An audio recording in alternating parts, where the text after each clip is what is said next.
రోజు కుత్బుల్లాపూర్ నియోజకవర్గంలో పర్యటన చేస్తూ ఉన్నాం.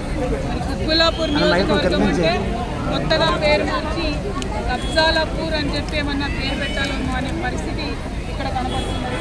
ఎక్కడికి వెళ్ళినా ఎన్ని పార్టీలు మారినా ఎందరు నాయకులు మారినా ప్రజల పరిస్థితి మాత్రం అలానే ఉన్నారు.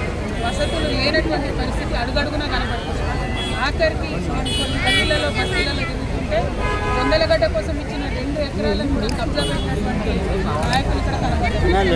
మరి మేము ఇవాళ కోరేది ఒకటే, హైదరాబాద్ కుంభవేట దూరంలో ఉంది, చుట్టుపక్కల ఉంది, ఇక్కడి ప్రజల పరిస్థితి ఇంత దయనీయంగా ఉంటుంది. హైదరాబాద్ దూరంగా ఉన్నటువంటి వాళ్ళ పరిస్థితి ఎట్లా ఉంటుందో మనం ఆలోచన చేసుకోవాలి.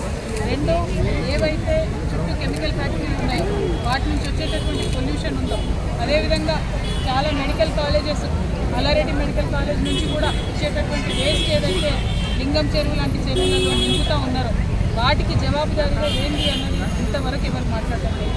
ఇంతకుముందు బీఆర్ఎస్ పార్టీని తిట్టిండు, కాంగ్రెస్ పార్టీని ఎన్నుకున్నారు ప్రజలు. ఇలా కాంగ్రెస్ పార్టీ వచ్చినాక కూడా ఈ 4-5 గంటలకు ఈ మల్లంపేటలో వచ్చే వాసన వస్తూనే ఉన్నది, లింగం చెరువుల వర్షం కలుస్తూనే ఉన్నది, దాని నుండి వచ్చే రోగాలు వస్తూనే ఉన్నాయి. మరి ఏ సమస్య మీద ప్రభుత్వాలు మారి ఏం లాభమని ప్రజలు అడిగేటటువంటి పరిస్థితి ఉన్నది.